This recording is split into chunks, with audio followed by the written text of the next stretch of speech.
उत्तर प्रदेश की राजधानी लखनऊ में पीएम मोदी योग कार्यक्रम में शामिल हुए। इनके साथ सूबे के राज्यपाल राम नाईक, मुख्यमंत्री योगी आदित्यनाथ और उप मुख्यमंत्री केशव प्रसाद मौर्य भी मौजूद रहे। लखनऊ के रमाबाई पार्क के आसपास भारी बारिश भी हुई है। लखनऊ में रमाबाई पार्क में पीएम मोदी योग कार्यक्रम को संबोधित करने के बाद उन्होंने योग किया।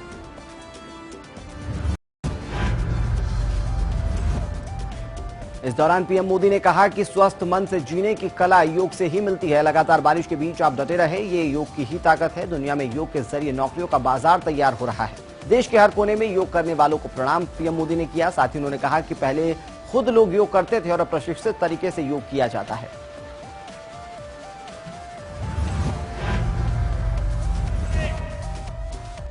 अनेक देश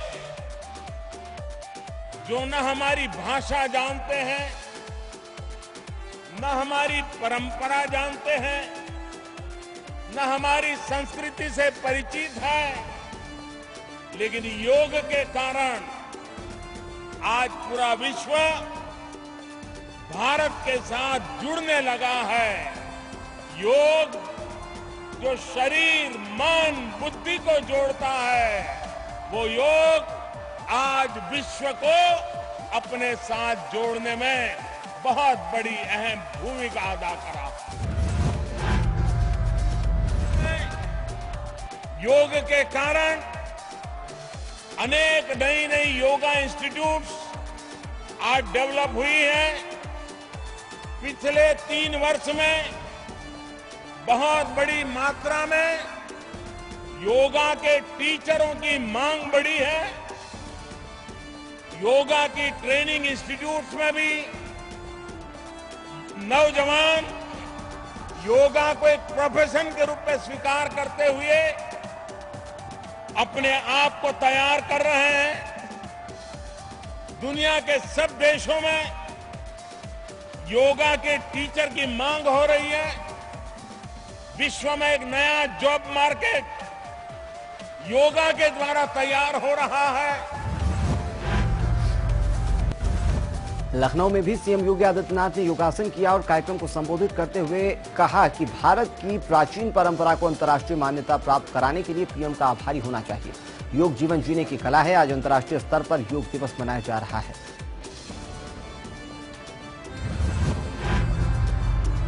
हम सबको, पूरे भारतवासियों को आदरणीय प्रधानमंत्री जी के प्रति कृतज्ञता ज्ञापित करना चाहिए, क्योंकि आज देश दुनिया के अंदर 200 से अधिक देश एक साथ योग की भारत की इस प्राचीन विधा के साथ झूमते हुए दिखाई दे रहे हैं। योग की इस मान्यता को प्रदान करने के लिए हम आदरणीय प्रधानमंत्री जी के प्रति आभार और कृतज्ञता ज्ञापित करते हैं। मुझे केवल इस संबंध में यही कहना है कि योग के बारे में हमारी स्मृति ने भी यही कहा है कि न तस्य रोगो न जरा न मृत्यु प्राप्तस्य योगाग्निमयम शरीरम। पूरा देश आज योग दिवस मना रहा है और इस मौके पर देश भर में कई कार्यक्रम आयोजित किए गए। इस मौके पर बाबा रामदेव ने अहमदाबाद में योग किया। रामदेव के साथ बीजेपी अध्यक्ष अमित शाह और गुजरात के मुख्यमंत्री विजय रूपाणी भी कार्यक्रम में मौजूद रहे। इस दौरान वहां बारिश भी हुई और लोगों ने तेज बारिश के बावजूद योग किया। दोनों नेताओं ने भी हजारों लोगों के साथ मिलकर योग किया।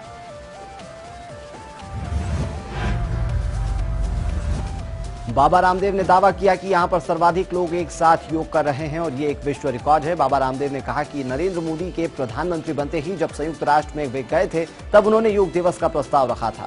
उनकी वजह से आज पूरी दुनिया योग कर रही है और तीसरा योग दिवस मनाया जा रहा है। बाबा रामदेव के साथ इस मैदान में लगभग 1.25 लाख लोग योग कर रहे थे।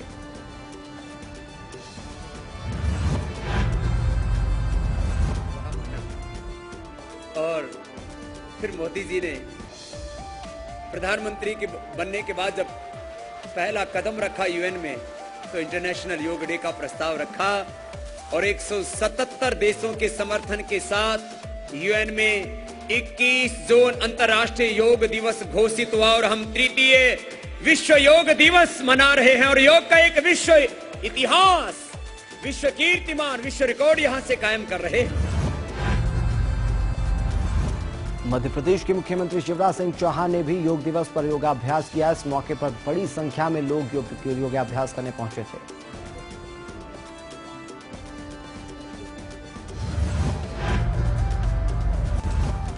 योग दिवस की धूम जयपुर में भी देखी गई, जहां सीएम वसुंधरा राजे योगासन करती हुई नजर आई। वसुंधरा ने कई लोगों के साथ योगाभ्यास का लाभ भी उठाया। इस मौके पर योग से होने वाले फायदे भी उन्होंने लोगों को गिनाए।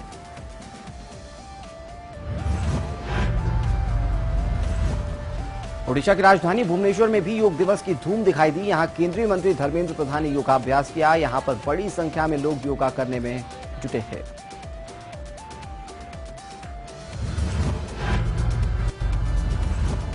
असम में योगा दिवस को लेकर लोगों में काफी उत्सुकता दिखाई दी। खुद सीएम सर्बानंद सोनोवाल ने लोगों के साथ योगाभ्यास किया। यहां लोगों ने बाबा रामदेव के सहयोगी बालकृष्ण के साथ योगाभ्यास किया, साथ ही उनसे बेहतर योग करने के टिप्स भी लिए।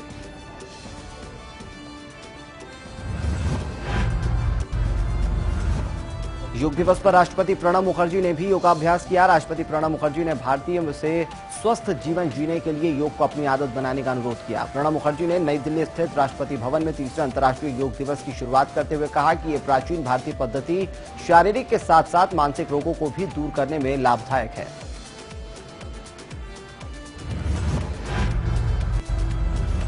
धर्म की नगरी काशी में देशी हो या विदेशी, सभी के सभी आज योग के रंग में रंगे हुए नजर आए। विश्व योग दिवस के मौके पर वाराणसी के संपूर्णानंद खेल के मैदान में योग के लिए पहुंचे लोगों ने एक साथ योग किया। इस मौके पर पहुंचे केंद्रीय रेल राज्य मंत्री मनोज सिन्हा ने योग करने आए लोगों का धन्यवाद देते हुए योग से होने वाले लाभ के बारे में जानकारी दी।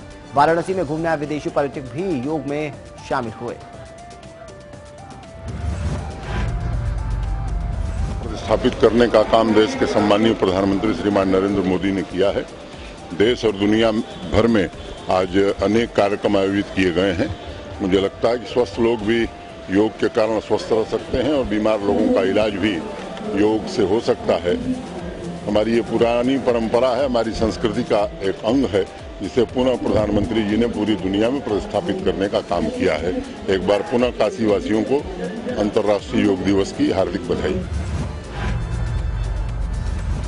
बरेली में भी योग दिवस को बड़े उत्साह के साथ मनाया गया। बरेली के स्टेडियम में हजारों लोगों ने योग किया। इस मौके पर केंद्रीय मंत्री संतोष गंगवार और योगी सरकार की ओर से प्रभारी मंत्री और कानून मंत्री ब्रजेश पाठक भी मौजूद रहे। योग दिवस के इस मौके पर ADG Brijraj Meena, IG range S K Bhagat, SSP Jogendra Kumar Kashmir, doctor P V Jagan Mohan, GM Pinky Jobel के अलावा शिक्षा विभाग से तमाम अधिकारी मौजूद रहे।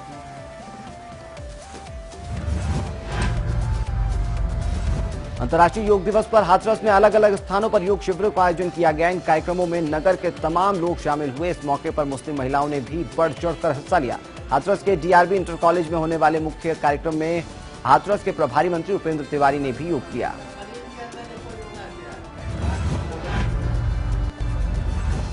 अंतर्राष्ट्रीय योग दिवस पर गोरखपुर विश्वविद्यालय में योग शिविर का आयोजन किया गया। एक ही समय पर हजारों लोगों ने योग किया। योग के लिए प्रशासन ने पूरी तैयारियां की थी। वहीं इस योग दिवस पर बीजेपी के सिंचाई राज्य मंत्री धर्मपाल सिंह ने भी योग किया।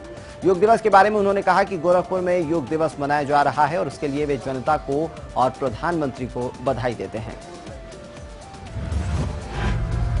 दुनिया के 200 देश आज अंतर्राष्ट्रीय योग दिवस मना रहे हैं। योग से तन की भी शुद्धि होती है और योग से मन की भी शुद्धि होती है और दुनिया में भारत विश्व गुरु के श्रेणी में जा रहा है। इसके लिए योग दिवस के अवसर पर मैं माननीय देश के प्रधानमंत्री मोदी जी को बधाई देना चाहूंगा।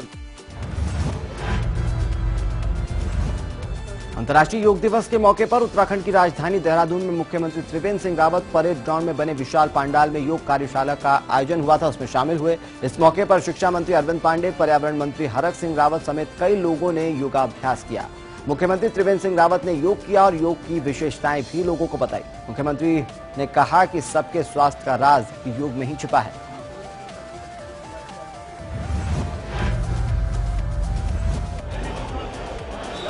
शरीर, मन, बुद्धि सबके स्वास्थ्य का राज जो है योग में छुपा हुआ है। प्रधानमंत्री जी ने जिस तरह से योग को अंतर्राष्ट्रीय पटल पर रखा और आज दुनिया के 200 से अधिक देश आज योग की इस क्रियाओं में भाग ले रहे हैं। मैं तो यही कहूँगा कि सबको मेरी ओर से बहुत बहुत शुभकामनाएं हैं। योग करें, निरोग रहें। अंतर्राष्ट्रीय योग दिवस के अवसर पर आज समाजवादी पार्टी के कार्यकर्ताओं ने विशाल साइकिल यात्रा निकाली। साइकिल यात्रा शहर के कई हिस्सों से होकर गुजरी। सपा जिलाध्यक्ष प्रहलाद यादव ने योग दिवस के अवसर पर स्वस्थ और निरोग रहने के लोगों को संदेश दिए।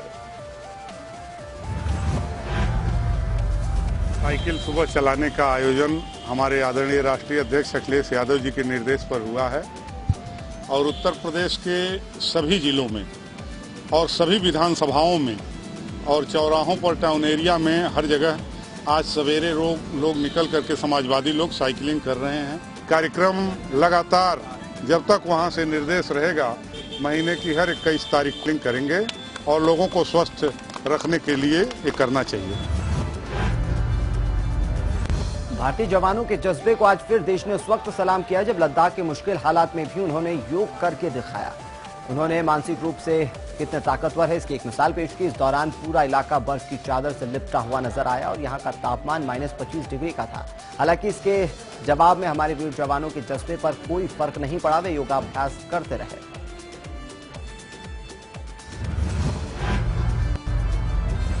महाराष्ट्र के मुंबई के वर्सोवा में डब्बे वालों ने भी योगाभ्यास किया। डब्बे वालों ने योगाभ्यास समुद्र तट पर किया। सभी इस योगाभ्यास को लेकर काफी उत्साहित भी नजर आए।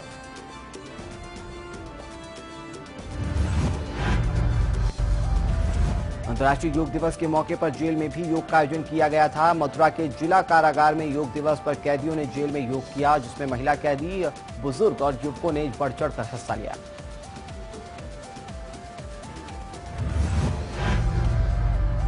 पतंजलि योग पीठ के जो ट्रेनर हैं उनके अंडर में लगभग 1766 कैदी जिला कारागार में निरुद्ध हैं। उनमें से 1200 कैदियों ने विधिवत किया है। बाकी जो बुजुर्ग हैं उसके हिसाब से उनको आसने और श्वास क्रिया की वगैरह बताई गई है। इसका असर उनके स्वास्थ्य पर, मानसिक और जो है पड़ेगा। इसका अच्छा असर दिखाई देगा। योग दिवस के मौके पर किसानों की मांगे न माने जाने से नाराज भारतीय किसान यूनियन ने दिल्ली पौड़ी नेशनल हाईवे 34 को जाम कर दिया। बिजनौर में आज 70 जगहों पर चक्का जाम किया गया। ये चक्का जाम भारतीय किसान यूनियन के बैनर तले किया गया। किसानों ने इस चक्का जाम से आने जाने वाले लोगों को काफी परेशानियों का सामना भी करना पड़ा। किसानों ने प्रदर्शन का अनोखा तरीका निकाला और सड़कों पर योग किया।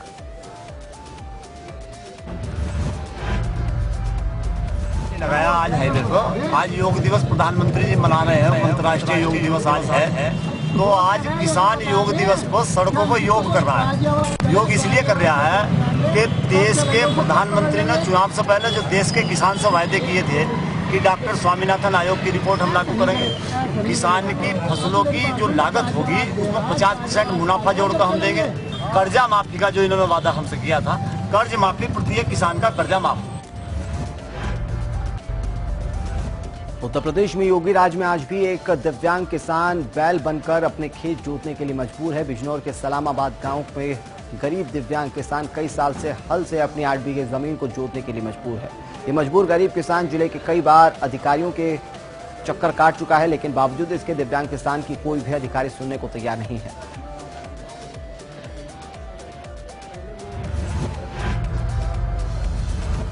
किसान को सपा सरकार में पेंशन भी मिल रही थी, लेकिन योगी सरकार में इस किसान की मुसीबतें और बढ़ गई। बीजेपी सरकार ने इसे पेंशन से बेदखल कर दिया है। सीताराम अपनी पत्नी मुन्नी देवी के साथ कई सालों से अपने एक कमरे के मकान में रहता है, जहां अपने हाथ कट जाने के बाद वे एक पशु के सहारे अपने खेत को जोतता है।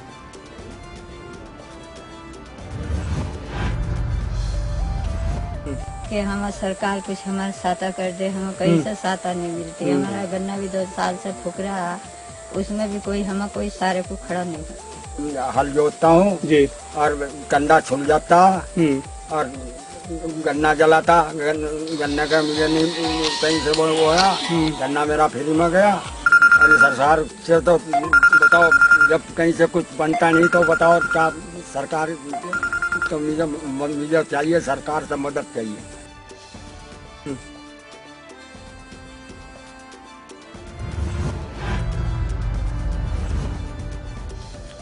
भारतीय नागरिक कुलभूषण जाधव की फांसी पर पाकिस्तान के उच्चायुक्त अब्दुल बासित ने बड़ा बयान दिया है। बासित ने कहा कि जाधव की सजा पर पुनर्विचार की गुंजाइश है। एक अंग्रेजी अखबार से बातचीत में अब्दुल बासित ने कहा कि जब तक कुलभूषण जाधव का मामला अंतर्राष्ट्रीय कोर्ट में है तब तक उन्हें फांसी नहीं दी जाएगी। बासित ने कहा कि भले ही आईसीजे का फैसला आने में 2 से 3 साल लग जाए, लेकिन तब तक उन्हें फांसी नहीं दी जाएगी।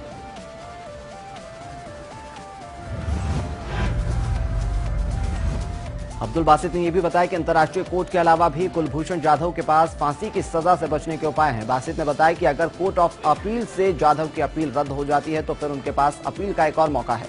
उन्होंने कहा कि जाधव पहले आर्मी चीफ जनरल से दया की फरियाद कर सकते हैं, उसके बाद राष्ट्रपति के बाद भी दया याचिका दाखिल कर सकते हैं।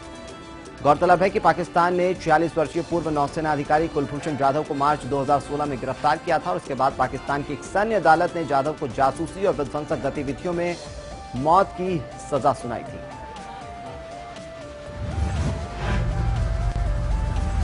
उत्तरी कश्मीर के बारामूला जिले के सोपोर इलाके में पाजालपुर गांव में उग्रवादियों और सुरक्षा बलों के बीच मंगलवार को मुठभेड़ हुई। इसमें आतंकी संगठन हिजबुल मुजाहिदीन के 2 आतंकी मारे गए। इस बीच स्थानीय लोगों ने सुरक्षा बलों के खिलाफ जमकर विरोध प्रदर्शन किया, जिसके चलते आतंकियों के खिलाफ अभियान में बाधा भी पैदा हुई।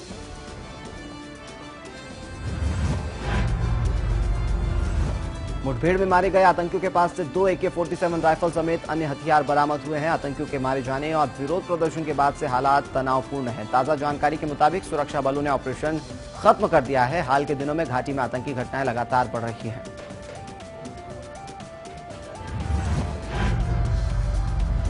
गांव का घेरा किया और होम डाउन किया मिलिटेंट्स को, और हमने उसके बाद मिलिटेंट्स को गांव वालों को भेज के बोला कि आप सरेंडर करो। ये सरेंडर नहीं किया।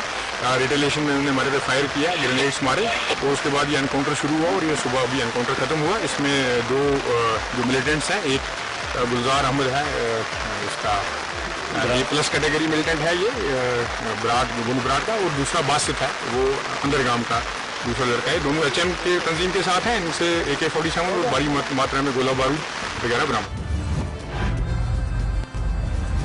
बिहार के मुख्यमंत्री नीतीश कुमार ने बीजेपी के राष्ट्रपति उम्मीदवार को समर्थन देने के मुद्दे पर चर्चा के लिए जेडीयू विधायकों के साथ बातचीत के लिए एक बैठक बुलाई है। इससे पहले सोमवार को बिहार के राज्यपाल रामनाथ कोविंद को एनडीए ने राष्ट्रपति पद के लिए अपना उम्मीदवार घोषित किया था।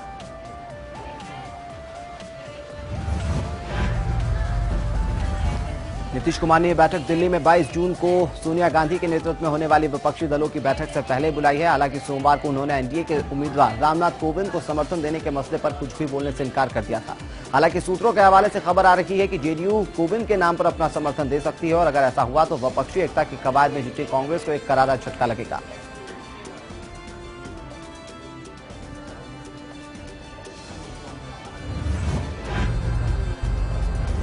आरजेडी नेता लालू प्रसाद यादव और उनके परिवार की संपत्तियों पर छापेमारी की खबर के बाद जुबानी जंग तेज हो चुकी है। यूपी सरकार के गन्ना विकास मंत्री सुरेश राणा ने लालू प्रसाद यादव पर पलटवार करते हुए कहा कि बिहार में जमकर लूट खसोट और भ्रष्टाचार हुआ है। लालू प्रसाद यादव उनके परिवार पर पहले भी भ्रष्टाचार के आरोप लगते रहे हैं।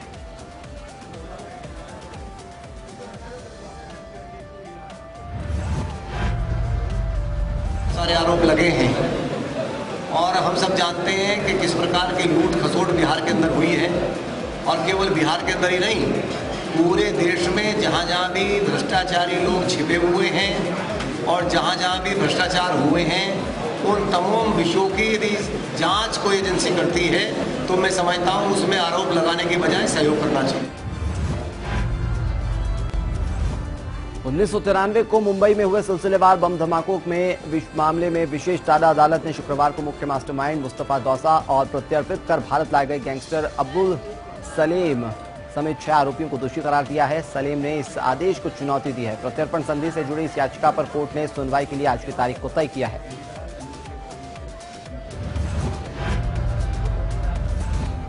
अबू सलीम ने भोपाल सेशन कोर्ट के उस आदेश को चुनौती दी है जिसमें उसके खिलाफ प्रोडक्शन वारंट जारी किया गया है। सलीम ने इसी आदेश को चुनौती दी है। प्रत्यर्पण संधि से जुड़ी इस याचिका पर कोर्ट में आज सुनवाई होनी है।